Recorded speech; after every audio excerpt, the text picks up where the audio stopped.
Happy birthday to you Dipanwita. সন্ধে ready হয়ে কিন্তু চলে এসেছি স্টুডেন্টের বাড়ি, কারণ আজকে তার জন্মদিন, তোমরা সেটা দেখেই বুঝতে পারছো। আর এসেই কিন্তু প্রথমেই তাকে একটা ছোট্ট গিফট আমার তরফ থেকে দিয়ে দিলাম। আর তারপরে কিন্তু এখানে এত বড় একটা কেক দেখে ভীষণ আনন্দ লাগছিল। কি সুন্দর কেকটা হয়েছে দেখো, তোমাদেরও হয়তো অনেকের ভীষণ ভালো লাগবে। এটা কিন্তু ওর 5 বছরের জন্মদিন, তা তো একটু সেলিব্রেশন হবেই না। 5 বছরের জন্মদিনটা প্রত্যেকের কাছে অনেকটা আনন্দের হয়ে থাকে, তো এবারে ওর কাছেও সেই আনন্দের বিষয়টা। ওকে কিন্তু আমি জবে থেকে ড্রয়িং শেখাচ্ছি, এবং তার আগে কিন্তু ওর সাথে আমার আলাপটা কিন্তু প্রধানত নাচকে ঘিরে, কারণ ওকে আমি একটা প্রোগ্রামের জন্য নাচ কিছুটা প্রিপেয়ার করে দিয়েছিলাম, আর সেটাই কিন্তু পারফর্ম করেছিল দুর্দান্তভাবে। তো সেই জন্যই তোমাদেরকে বলে রাখি, ও কিন্তু সেই জন্য আমার কাছে আরও বেশি প্রিয়, কারণ নাচটাকে আমি বেশি ভালোবাসি সেই জন্য। তো যবে থেকে ওর সাথে আমার পরিচয় হয়েছে তবে থেকেও আমাকে বলেছে আমার 19 সেপ্টেম্বর বার্থডে, তো সেই জন্য কিন্তু ওই দিনটা আমাকে যেতেই হতো। তো এখানে সবাই মিলে আমরা গান গাইছিলাম হ্যাপি বার্থডে টু ইউ, তারপরে কিন্তু ও কেকটা কাটলো। ভীষণ আনন্দ পেয়েছে সত্যি কথা বলতে। আর কতটা মিষ্টি লাগছে দেখো তো, প্রত্যেকটা বাচ্চার মধ্যেই একটা মিষ্টত্ব লুকিয়ে থাকে, সেই মিষ্টত্বটা সবসময় ওর মধ্যে ফুটে ওঠে। আর ও এত চঞ্চল, আমরা ভীষণ আনন্দ করছিলাম। এই যে কেক কাটার সময় ওকে একটুও থামিয়ে রাখা যাচ্ছিল না, আমরা সবাই মিলে গান গাইলাম, অনেক আনন্দ হলো। এরপরে কিন্তু কেক কাটার সেরিমনিটা চলে এলো, টাইমটা, এরপরে কিন্তু ও কেক কাটবে। দেখো কতটা আনন্দ দেখতে পাচ্ছ। ও কিন্তু অনেকটা ওই তোজোরই মতো, তোজোর জন্মদিনে তোমরা দেখেছিলে কেক কাটতে ভালোবাসে কিন্তু কেক খেতে ভালোবাসে না। এ কিন্তু 5 বছর হওয়া সত্ত্বেও, তোজোর থেকে একটু বড় হওয়া সত্ত্বেও কিন্তু ও সেম এতটুকু কেক খেতে পছন্দ করে না। আজকের এই পুরো অকেশনটাতে ওকে কিন্তু আমি কেক খেতেই দেখিনি প্রায়।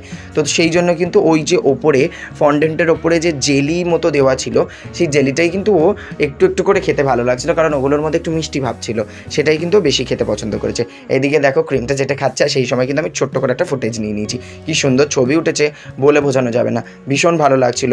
এইভাবে মিষ্টি থাকুক, ভালো থাকুক, বড় হোক, বড় মানুষ হোক, এবং আজ যেভাবে ও স্ট্রেট ফরওয়ার্ড রয়েছে এইটুকু বয়স থেকে, এই নিজের মধ্যেতে এই ধারণাটাকে যেন সবসময় বজায় রাখতে পারে। এরপরে দেখো আমরা চলে এসেছি এই যে পাশে কিন্তু এখানে একটা বেলুন রাখা হয়েছিল, যেটা আমাদের অনেক বছর আগে এইগুলো করা হতো, এখন তো এগুলো করাই হয় না। এখন তো ওই পার্টি পপার আর স্প্রের জায়গাতে গিয়ে এইগুলো সবাই আমরা ভুলেই গেছি। আগে আমাদের বড় বেলুন লাগানো হতো এবং তার মধ্যে প্রচুর চকলেটস দেওয়া হতো, যেগুলো কিন্তু প্রত্যেকটি বাচ্চাকে দেওয়া হতো। তো সেইভাবেই এবারেও কিন্তু করা হয়েছিল, আমার দেখে অনেকটা ভালো লাগলো। এরপরে আমাদের কাছে চিপস, চকলেট আর চলে এসেছিলো কেক।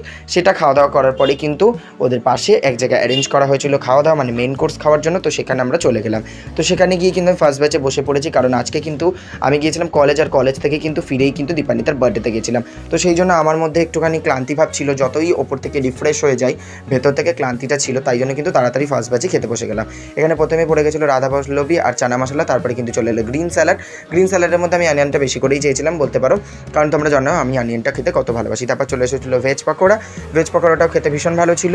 রাধা পল্লবী একটাই নিয়েছিলাম, কারণ পরের আইটেমগুলোও সবকটা খেতে হবে। এরপরে চলে এসেছিলো এখানে ফ্রাইড রাইস, আর ফ্রাইড রাইসের সাথে কিন্তু ছিল এখানে চিলি চিকেন, না চিকেন কষা। চিকেন কষাটা ভীষণ ভালো ছিল। আর এখানে আমি একটা মেস ঘটিয়ে ফেলেছি, তোমাদেরকে এই বলছি চুপচাপ।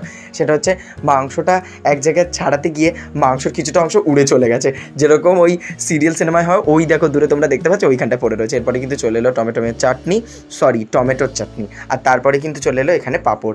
তারপরে চলে এসেছিলো রসগোল্লা। আর ওই যে আইসক্রিমটা যখন দেবে তখন তোমরা খুব ভালো করে ওই যে দূরে পড়ে থাকা চিকেনটাকে তোমরা লক্ষ্য করতে পারবে, উড়ে চলে গিয়েছিলো। ভাগ্যিস কারো গায়ে পড়েনি, তাহলে হয়তো আমাকে মেরে টেরেই দিত। তারপর চলে এলো আইসক্রিম, এদিকে আইসক্রিমে কাঠি, আর তার সাথে কিন্তু চলে এলো শেষ পাতে হাজমোলা। চলো আজকের ভিডিওটা রইলো এতটুকুই, একদম ছোট্ট ভিডিও। কেমন লাগলো জানিও, আর অনেক ব্লেসিংস দিও দীপান্বিতাকে। টাটা।